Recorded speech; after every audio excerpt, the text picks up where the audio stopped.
A melhor forma de conversar sobre boas práticas em gestão hídrica é falar com quem lida com esse desafio no dia a dia. Sejam bem-vindos ao Azulão em Ação, episódio Rolândia, Paraná.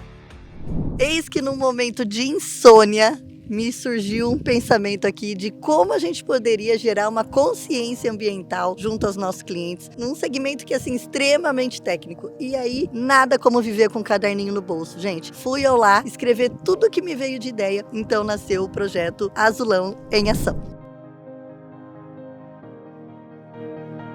E aí eu fiquei pensando como a gente poderia reunir informações de diversos segmentos que a gente atua, também numa questão de consciência de uso da água em diversos setores, né? Indústria, agro, engenharia civil, concessionárias, inclusive parques aquáticos. Então, acompanha com a gente os episódios de Azulão em Ação, que eu tenho certeza que você vai ter um universo inteiro de descobertas para fazer junto com a gente. Bora lá. Então, conta aí um pouquinho da região e dos desafios dessa obra para a gente conhecer. Estamos na região de Rolândia, Paraná.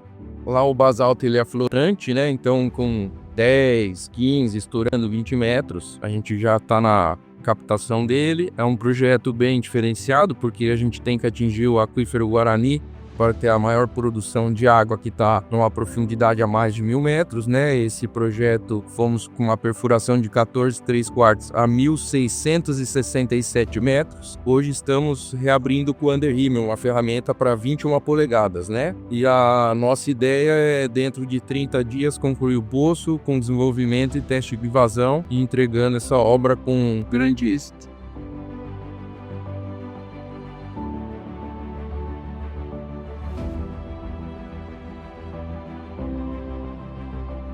Hoje, então, a gente vai falar com o André.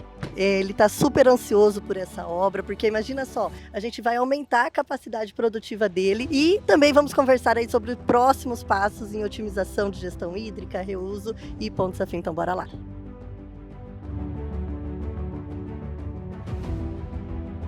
A água é um recurso que ele é uma matéria-prima do nosso processo, né? Então o frango ele necessita de água em todos os processos. Ele necessita de água desde o momento que ele chega na plataforma, que tem que resfriar ele para ele poder, né? Que ele vem da viagem, tudo mais, do sol, e ele tem que você ter uma temperatura ali controlada.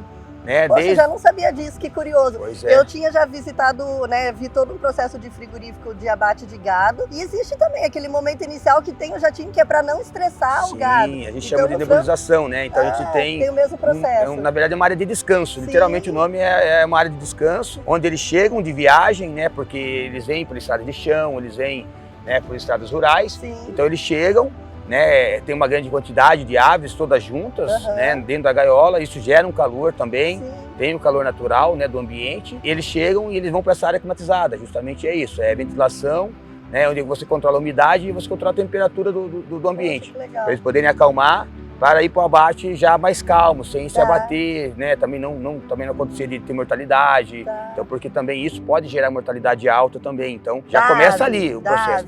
Quer dizer, você compra na origem, 10 mil cabeças de nós temos o cooperado, né, que tem, no caso, os aviários. Sim. A gente vai lá, recolhe esses frangos que estão alojados em galpões. E você pode ter perda de frango nesse período, até chegar aqui, eu tenho várias ações externas que podem gerar essa perda, né, no caso, essa mortalidade. Então, carregou, já vem para cá, chegou aqui, vai para a área de descanso. Chegou na área de descanso, eles começam daí a ter esse controle de temperatura e umidade, até chegar o momento deles ir para a plataforma. Então ali já tem a utilização da água. Então a água já desde a entrada, daí de todo o processo, né, a parte de escaldagem, onde você vai arrancar a pena, a parte, né, de evisceração, onde você vai arrancar a víscera, parte de resfriamento também vai ser utilizado água, que daí você vai pegar esse frango que está numa temperatura natural e vai descer ele a uma temperatura de 7, 6 graus, para poder fazer a manipulação do corte. Então tudo isso, essa água gelada, essa água quente, dentro da sala de cortes, todo o processo de esteiras, parte de higienização, toda a parte de higienização do processo, né? Nós temos higienização operacional, que fica durante todo o processo, né? E temos a higienização também, a pré-operacional, que ela faz toda a limpeza do frigorífico, né? Então,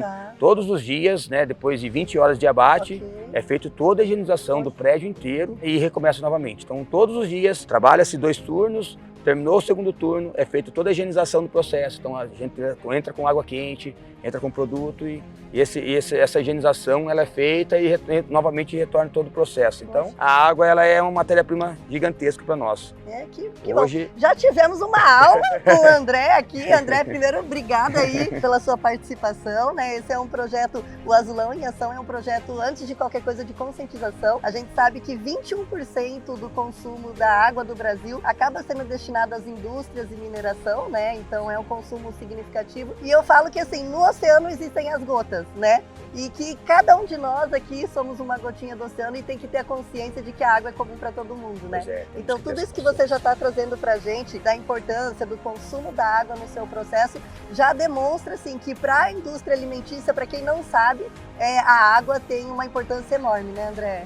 A água é matéria-prima, né? Então ela deixa de ser uma matéria-prima, assim como a importância do frango para nós, sim, a água também, né? Então hoje ela é primordial para nós. Sem a água não tem o processo. E quanto que você comentou aqui do consumo de água, André, no seu dia a dia de operação? Olha, a gente está hoje numa média de 26 litros por carcaça, né? A gente tem essa métrica que a gente utiliza como referência, né? Então nós abatemos hoje 200 mil aves por dia.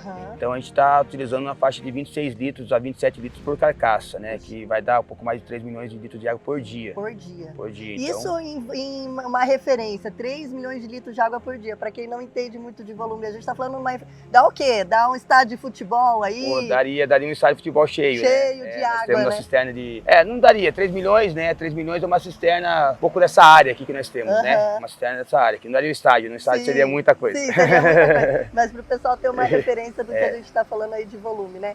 E André, conta pra gente também um pouquinho sobre a importância da água do processo. Você falou aqui que hoje a água acaba sendo um fator limitante para a expansão de operação de vocês, né? Hoje assim, nós estamos limitados ao fator da água para poder aumentar realmente a produtividade, né? Sim. Nós temos a intenção do processo ser contínuo na indústria, né? Porque nós temos o ativo parado, né? No domingo, aos finais de semana, a gente pretende utilizar o ativo que nós estamos parados. Então, hoje a água é limitante, né? Porque hoje eu extraio água de poços, então eu tenho 7 poços perfurados, onde eu consigo extrair essa água. E eu tenho um tratamento de reuso também, onde a gente reutiliza a água do processo. Fazemos todos os tratamentos, né? Mantendo nos padrões, né, que a norma pede, e a gente utiliza parte dessa água que a gente já utiliza no processo, ela retorna para o processo. Então, ela vira uma água potável e a gente reutiliza ela. Então, hoje a gente estamos limitados a esses duas fontes de captação. Então, hoje... Mas que já é um avanço, né, André? Sim, o que o André está trazendo aqui, gente, é que assim, ele não tem, hoje a capacidade produtiva dele está limitada ao que ele tem de volume de água disponível. E a Laja tem um processo muito avançado, que não é a realidade do nosso país, em ter a captação da água, do recurso hídrico, mas também ter o reuso. Então ele já tem um trabalho aqui incrível, e isso é a gestão da água, né, André? De você pegar o seu efluente, o seu esgoto, tratar, e ao invés de ficar captando cada vez mais água pura para fazer todo o processo, você limpa essa água de uma forma simples, né, para as pessoas entenderem, para utilizar no processo, não necessariamente ali na produção, mas você utiliza no processo, em caldeiras, em torres de resfriamento. Faz o que também? Limpeza de área comum, Na verdade, a água do reuso, ela sai uma água potável. Já está saindo a nível potável. Poxa vida. Ela é para consumo humano, ela sai dentro dos parâmetros, dentro dos padrões que todas as legislações permitem. Então, assim, a gente consegue recuperar realmente essa água de processo, separar, né, esses resíduos do processo. Lógico, separamos parte sanitária de parte industrial, né? Então a gente só reutiliza o resíduo industrial, né? Então, o resíduo industrial, ele é tratado, sim, e ele vira água potável, realmente. Poxa, então, parabéns. Parte da água reutilizada no processo, ela é parte de água de reuso mesmo. Já está utilizando água de reuso, parabéns. E, André, me fala uma outra coisa, aqui no processo de vocês, né? O que reflete hoje a má gestão, né, ou o imprevisto hídrico na produção de vocês? Hoje, a má gestão ou a falta do recurso, né, que é a água, ela vai nos parar o processo, literalmente, né? O que vai impactar financeiramente, né? O que vai impactar todos os funcionários parados, né? Então, assim, já aconteceu isso em algum momento, nós, né, não conseguimos captar a quantidade ou tivemos algum problema pontual. Então, assim, você não consegue abater o frango sem água. Então, assim, isso vai impactar desde a cadeia do campo até a indústria. Então, desde a chegada que tem que paralisar tudo. Tem que parar de carregar, né? Então, e o frango, ele tem os dias, a quantidade de dias para ele poder chegar no peso. Isso impacta também, porque o frango vai ter que se alimentar lá no campo, ainda vai aumentar esse peso, vai impactar aqui depois. Então, ele impacta toda a cadeia produtiva nossa, a falta da água. E um outro ponto importante, falando em gestão hídrica, é o acompanhamento da operação, né? E vocês aqui já têm uma questão também de acompanhamento equipamento de telemetria e de acompanhamento de consumo de água, né, André? Sim, sim. Temos um supervisório onde a gente fez toda essa gestão, né? Além de uma equipe de gestão ambiental, né? Onde a gente faz todo o controle do processo de tratamento. Também fazemos o controle da extração, né? Que por norma temos que saber quanto tempo está descansando nos poços, quanto tempo estão rodando, qual foi a captação diária que ele fez. Então, todo o processo, nós temos toda essa telemetria. Então, temos hidrômetros, né, instalados em ambientes, em setores, onde a gente consegue utilizar e ver, de repente, se algum setor está utilizando a mais do que ele já necessita, e daí já consegue ir lá e corrigir, já consegue ver algum ponto, algum desvio. Então, a gente tem toda essa telemetria em todos os processos, justamente para poder estar olhando. Isso através do supervisório, que consegue estar medindo e verificando todas as etapas. E aí é mais um comprometimento aqui em questão de gestão hídrica com as ODS da ONU, né? Porque você ter um rastreio, né, redução de perdas hídricas é um fator muito forte no nosso país. A gente tem um dado aí que no saneamento quase por 40% da água explorada para a população é perdida só na rede de distribuição. Então isso que o André está falando é muito importante e mais uma vez aí eles estão à frente com essas iniciativas. Eu li no relatório de sustentabilidade de vocês um projeto muito legal sobre recuperação de nascentes. Eu li lá que durante o tempo do projeto 419 nascentes já foram recuperadas. Tem alguma coisinha para contar pra gente sobre isso? Tem, né? A LAR, assim, um dos valores da LAR é o cuidado com o meio ambiente, né? Então, isso desde a parte de resíduos, né, com qualquer outra área que volte ao meio ambiente. Então, um dos valores dela é o cuidado com o meio ambiente. Então, esse é um trabalho que é feito pela SED, né, pelo Grupo de Gestão Ambiental, né, onde eles conseguem estar fazendo essas recuperações, né, em 2024, foi um trabalho forte, né, em cima dessas nascentes também. Essa recuperação é um dos trabalhos adicionais, né, que esse grupo de gestão é feito. Então, ele entra num dos valores da LAR, que é realmente cuidar do meio ambiente. Legal, parabéns pela iniciativa aí. Obrigado. Aqui são nossos equipamentos, né? Esse aqui é o equipamento de maior profundidade que a gente tem, 2.500 metros. Já fez vários poços, tanto em água quanto em petróleo. Temos a bomba de lama triplex, temos a duplex, aí a gente tem os tanques de lama metálico. Temos aqui a parte de estaleiro, comando, e nosso equipamento agora está em pleno funcionamento para terminar esse poço aqui. Aqui é a parte da tubulação que já está toda pronta para a gente revestir o poço. Esse aqui é o centralizador de mola que vai nas seções filtrantes para a gente centralizar a coluna para não encostar na parede do poço, para prevenir areia. Um poço dessa profundidade é muito importante se atentar à questão dos filtros. Esses filtros são todos jaquetados para suportar a pressão do aquífero lá embaixo, que é mais de 1.000 metros de profundidade. Então aqui são os filtros jaquetados, né, que é por onde passa a água. Aqui é o tubo liso preto, Schedule 40, né? Parede 9,53 de espessura para grandes diâmetros. Essa aqui é a coluna de revestimento, né? Que vai para dentro do poço. Então, como pode ver, a gente prepara ela com as luvas para encaixar um tubo dentro do outro e fazer a solda raiz e concluir a solda um tubo atrás do outro até os 1.667 metros de profundidade. Aqui as amostras de calha. A cada 2 metros perfurado, a gente colhe essas amostras para saber o material que estamos perfurando. Com isso, conseguimos detectar qual a camada geológica que estamos perfurando naquele exato momento.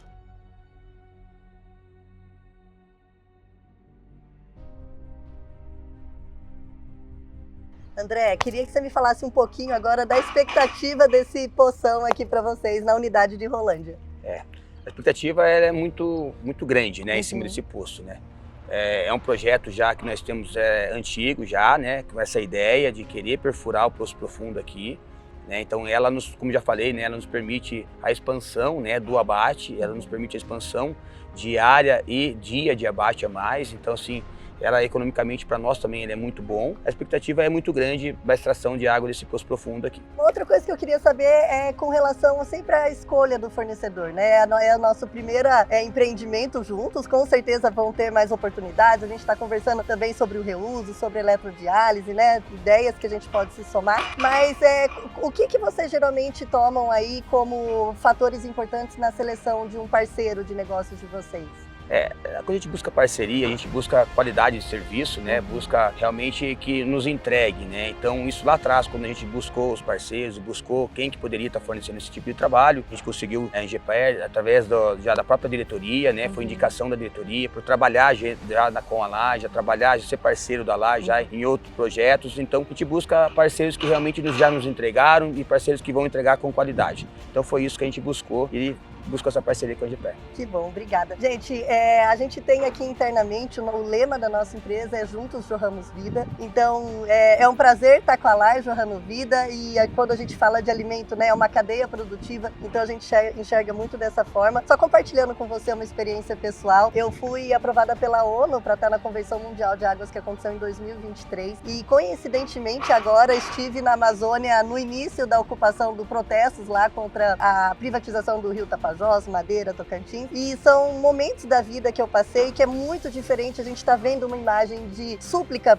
por água, por vida na televisão e você deparar de repente com a africana na sua frente falando da sua realidade, ou de você estar no Tapajós vendo a comunidade ribeirinha pedindo para ser ouvida, sabe? Então quero compartilhar com você que o nosso propósito é muito forte, né? Somos uma empresa familiar, então eu acho que nessas horas o CPF e o CNPJ se misturam, o nosso propósito é muito forte, então saiba que tudo que a gente faz aqui é com muita capacidade técnica, com muito respeito ao meio ambiente, para que tudo seja da melhor forma possível, dentro das leis, das normalidades e tudo mais. Obrigada mais uma vez e bora jorrar a vida juntos? Vamos lá, né? Vamos lá, valeu, obrigada. Tchau, tchau. Nós jorramos vida e fazer parte disso tudo é muito gratificante. Bom, agora é ir para casa e se você quer saber também mais sobre gestão hídrica, entre em contato com a gente. Venha para o próximo episódio do Azulão em Ação.